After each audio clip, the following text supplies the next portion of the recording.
Anusuya Daisy Ernest, additional superintendent of police இருந்து நான் ஓய்வு பெற்றேன் காவல்துறையில் தமிழகத்தில்.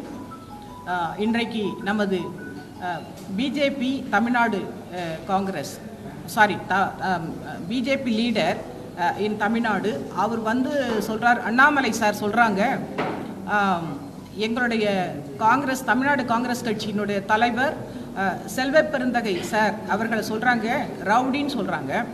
அந்த ரவுடி அப்படின்னு சொல்கிறதுக்கு அவர்கிட்ட என்ன இன்க்ரீடியன்ஸ் இருக்குது, என்ன ஆதாரம் இருக்குது? இப்போ என்ன அவர் பேரில் ஹிஸ்ட்ரி ஷீட்டர்னு சொல்கிறாரு. ஹிஸ்ட்ரி ஷீட்டர்னால் யாருன்னு தெரியுமா இவருக்கு? இவர் ஒரு ஐபிஎஸ் ஆஃபீஸர். இன்றைக்கு தமிழ்நாடு காங்கிரஸ் கட்சியினுடைய தலைவர். அவர் ஒரு எம்எல்ஏ. இன்றைக்கு தேர்தல் ஆணையத்தால் ஒரு கான்விக்ட், ஒரு குற்றவாளியை தேர்தல் ஆணையத்தில் அவர் அஃபிடவிட் ஃபைல் பண்ணும்போது அவருக்கு தண்டனை இருந்துச்சு, ஹிஸ்ட்ரி ஷீட் இருந்துச்சு. எல்லாம் ரவுடி அப்படின்னா அவங்களுக்கெல்லாம் சீட் கொடுக்குறாங்களா? இப்போ எம்எல்ஏ சீட் கொடுத்து உடனே மக்கள் அவரை தேர்ந்தெடுக்கிறாங்களா? இன்றைக்கு 3 முறை அவர் தேர்தலில் நின்றுக்கிறாரு. அவருக்கு ஹிஸ்ட்ரி ஷீட் இருந்துச்சுன்னு சொன்னால், இல்லை சமூக விரோதி அப்படின்னு சொன்னால், இல்லை ஒரு ரவுடின்னு சொன்னால், அவருக்கு இந்த தேர்தல் ஆணையம் இப்போ அவருக்கு சீட் கொடுத்துருப்பாங்களா? இன்னைக்கு ஒரு மக்களால் தேர்ந்தெடுக்கப்பட்ட ஒரு எம்எல்ஏ. ரெண்டாவது அவர் ஒரு அதாவது சட்டமன்றத்தில் சட்டமன்ற தலைவராக இருந்திருக்கிறாரு காங்கிரஸ் கட்சி சார்பில். இன்றைக்கு எங்கள் காங்கிரஸ் கட்சியில் எங்களுடைய தலைவர் கார்கே ஐயாவும் எங்களுடைய ராகுல் காந்தி எங்கள் தலைவரும் ஒரு நல்ல தலைவர் வேணும், இந்த காங்கிரஸ் கட்சியை தூக்கி நிறுத்துவதற்கு ஒரு நல்ல தலைவர் வேண்டும் என்று ஒரு பட்டியலின சமூகத்தை சேர்ந்த ஒருவரை தேர்வு செய்து இன்றைக்கு காங்கிரஸ் கட்சியினுடைய தலைவராக வைத்திருக்கிறார்கள். எங்களுடைய காங்கிரஸ் கட்சியை அவர் டிகிரேட் பண்ணுறாரு. எங்களுடைய தலைவரையே, ஒரு தேசிய கட்சியினுடைய ஒரு காங்கிரஸ் தலைவரையே இவர் ரவுடின்னு சொன்னால், அப்போ பிஜேபியில் எல்லாம் இருக்கிறவங்கெல்லாம் எல்லாருமே எல்லாருமே இப்போ மோடி ஐயா தன்னை கடவுள்னு சொன்னார். அதே மாதிரி அங்கே இருக்கிறவங்களாம் கடவுளா, பரிசுத்தமானவங்களா? யார் பேர்லையும் ஹிஸ்ட்ரி ஷீட் கிடையாதா? இன்னைக்கு எத்தனை கொலைகாரங்க அங்கே இருக்கிறாங்க? கொலைகாரர்கள், கொள்ளைக்காரர்கள், கோத்ரா ரயிலை எரித்தவர்கள், 2000-3000 பேரை கொன்றவர்கள், இன்னைக்கு பெண்களை கற்பழித்தவர்கள், இன்னைக்கு ஆருத்ரா அந்த கோல்டு ஸ்கேம்ல இன்னைக்கு குற்றவாளிகளாக இருக்கக்கூடியவர்கள், இன்றைக்கு சஸ்பெக்ட் பண்ணக்கூடிய ஆம்ஸ்ட்ராங் வழக்கில் சம்பந்தப்பட்டவர்கள் கூட பிஜேபி காரர்கள் என்று காவல்துறையினர் சஸ்பெக்ட் பண்றாங்க. அப்படிப்பட்ட ஒரு குற்றவாளிகளின் கூடாரமாக இருக்கக்கூடிய உங்களுடைய பிஜேபி கட்சியினுடைய தலைவர் நீங்கள், தமிழ்நாட்டிற்கு நீங்கள் தலைவர், நீங்கள் எங்களுடைய இன்றைக்கு அமைதி பூங்காவாக இருக்கக்கூடிய இந்த தமிழகத்தின் காங்கிரஸ் கட்சியிலிருந்து ஒரு ரவுடி கிடையாது, ஒரு கேடி கிடையாது, யாரும் போய் கத்தி எடுத்துட்டு கொலை பண்றதெல்லாம் கிடையவே கிடையாது. உங்க பிஜேபி கட்சியில் இருக்கிறவங்க அத்தனை பேரும் கொலைகாரர்கள். ஏன் கோட்சேவை கொண்டவங்களை யாரு? ராஜீவ்காந்தியோட குற்றவாளிகளை யார் விடுதலை செய்தா? இன்றைக்கு எடப்பாடி அவர்கள் தீர்மானம் நிறைவேற்றி இன்றைக்கு பிஜேபி கவர்மெண்ட்ல தான் எல்லா குற்றவாளிகளையும் நீங்க விடுதலை செய்தீங்க. நீங்க கொலைக்காரர்கள், கொள்ளைக்காரர்கள், நாட்டு பிரதமரை கொன்றவர்களை விடுதலை செய்தவர்கள். அப்படிப்பட்ட ஒரு ஈவு இரக்கம் இல்லாத இந்த பிஜேபி கட்சி, நீங்க ஒரு தலைவர், அதற்கு அதுவும் ஐபிஎஸ் ஆபீசர், ஒரு காங்கிரஸ் கட்சி, இந்த நாட்டிற்கு சுதந்திரம் வாங்கி கொடுத்த, இந்த நாட்டிற்கு விடுதலைக்காக போராடிய, அதிலிருந்து பாரம்பரியத்தில் வந்தவர் எங்களுடைய தலைவர். இன்றைக்கு அவர் மாற்று கட்சியில் இருந்தாலும் அவர் இந்த கட்சிக்கு எதற்காக வந்தார்? ஒரு பாரம்பரியமிக்க, ஒரு அமைதியான, ஒரு தன்னலமற்ற ஒரு கட்சின்னு சொல்லலாம். இன்னைக்கு காமராஜர் அவர்கள் 9 ஆண்டுகள் ஜெயிலில் இருந்தார்கள். எங்களுடைய நேருஜி பிரதமர் அவர்கள் 14 ஆண்டுகள் இருந்தார்கள். இன்றைக்கு எங்களுடைய தலைவர் எத்தனை ஆண்டுகள் கான்விக்டா போய் ஜெயில இருந்தாரு? இன்னைக்கு ப்ரூஃப் கொடுக்கணும், அவர் ஆதாரம் கொடுக்கணும். அவர் எத்தனை வருஷம் இப்ப கோர்ட்ல கேஸ் போடலாம், யார் பேர்னாலும் கேஸ் போடலாம். இந்த 75 MCP ஆக்ட் இருக்கு. இன்னைக்கு 75 MCP ஆக்ட்ல இன்னைக்கு ஒருத்தன் பொது ரோட்ல நின்று கெட்ட வார்த்தைகளை பேசினாலே அவனுக்கு 6 மாசம் சிறை தண்டனை இருக்குது. ஆனா அவனுக்கு கூட ஒரு 3 முறை அவன் அந்த தவறு செய்து கன்விக்ஷன் ஆனா அவனுக்கு ஒரு ஹிஸ்ட்ரி ஷீட் ஓபன் பண்ணலாம், அவனுக்கு பேர் தான் ஹிஸ்ட்ரி ஷீட்டர். இப்ப எங்களுடைய தலைவர் சமூக விரோதியா, இல்ல கத்தி எடுத்து எங்காச்சும் சுத்தினாரா, இல்ல யாரையாச்சும் கொலை பண்ணினாரா, இல்ல அவர் பேர்ல ஏதாவது கோர்ட்ல நீதிமன்றத்துல அவருக்கு தண்டனை கொடுத்திருக்கிறாங்களா? எதுவுமே இல்லாத அவரை போய் ஒரு ஹிஸ்டரி ஷீட்டர் அப்படி சொல்றீங்க, ஒரு ரவுடின்னு சொல்றீங்க.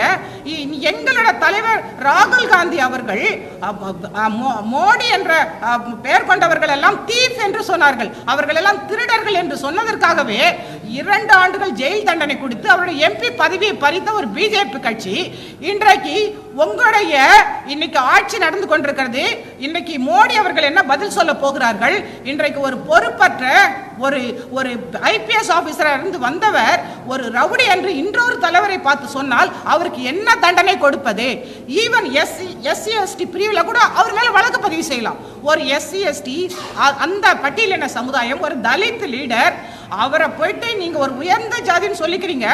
நீங்க போய் இன்னைக்கு அவதூறா பேசுனீங்கன்னா உங்க மேல எஸ்சி எஸ்டி ஆக்ட் வந்து வழக்கு தொடருவாங்கன்னு தெரியாத உங்களுக்கு ஐபிஎஸ் ஆபீசர்?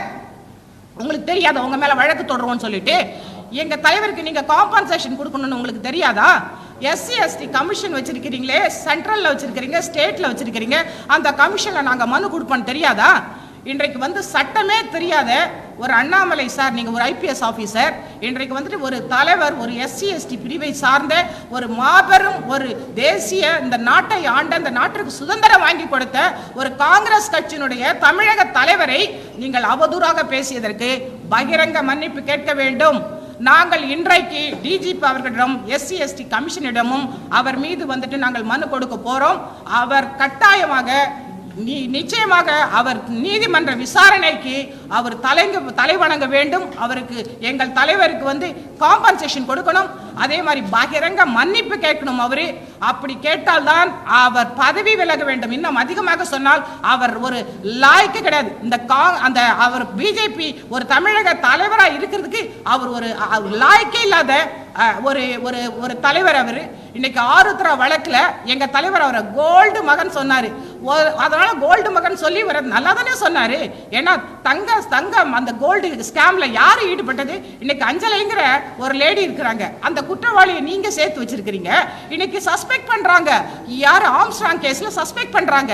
அந்த மாதிரி குற்றவாளிகள், கொலைகாரர்கள், இந்த நாட்டை கொள்ளையடித்தவர்கள் அத்தனை பேரையும் உங்க கட்சியில வச்சுட்டு இன்னைக்கு வந்துட்டு எத்தனை அதானி, அத்வானி இந்த மாதிரி ஆட்களை கொண்டு போய் நீங்க பணத்தை ஃபாரின்ல பதுக்கிக்கிட்டு எல்லா கொலை கற்பழிப்பு அத்தனையும் வந்து செய்துட்டு இன்னைக்கு எங்க தலைவர், அவருக்கு என்ன ரெக்கார்ட் இருக்கு, என்ன ஆதாரம் இருக்கு? அண்ணாமலை சார் நீங்க வந்து ப்ரொடியூஸ் பண்ணணும். அவர் எந்த ஸ்டேஷன்ல அவர் பேர்ல ஹிஸ்டரி ஷீட் இருக்குது, அவருக்கு வந்துட்டு போட்டோ ஓட்டுவோம். நாங்க போலீஸ் ஸ்டேஷன்ல போட்டோ ஓட்டியிருப்போம். இவர் ரவுடி, இவர் கேடி, இவர் டிசி, அப்படி வந்துட்டு நாங்க வகை பிரித்து வந்துட்டு நாங்க போட்டோ வச்சிருப்போம்.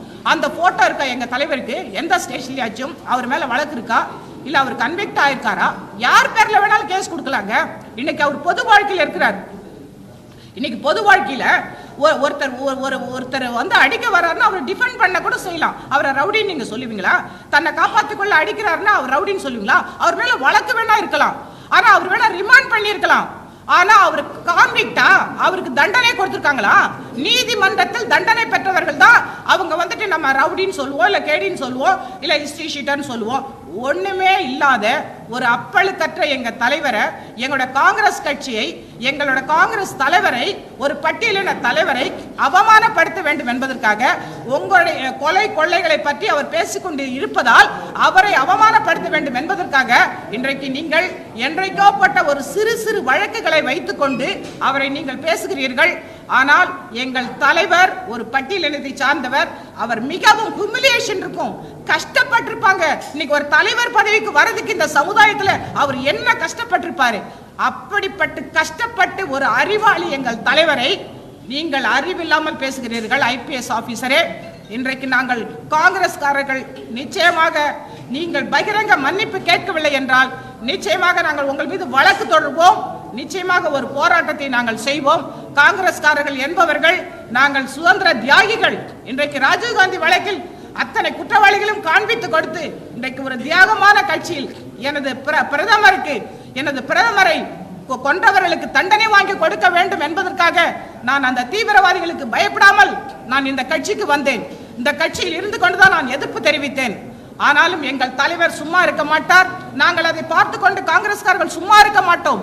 இன்றைக்கு நீங்கள் வேண்டால் சொல்லுங்கள், காங்கிரஸ் எதுவுமே செய்யாது என்று நினைக்கிறீர்களா? நாங்கள் செய்வோம், சட்டப்படி செய்வோம், முறைப்படி செய்வோம். நீங்கள் பகிரங்க மன்னிப்பு கேட்கும்படி செய்வோம். நீங்கள் பதவி விலகுவதற்கு என்னெல்லாம் செய்ய வேண்டுமோ அதை நாங்கள் சட்டப்படி செய்ய போகிறோம். அண்ணாமலை சார் அவர்களே, நன்றி.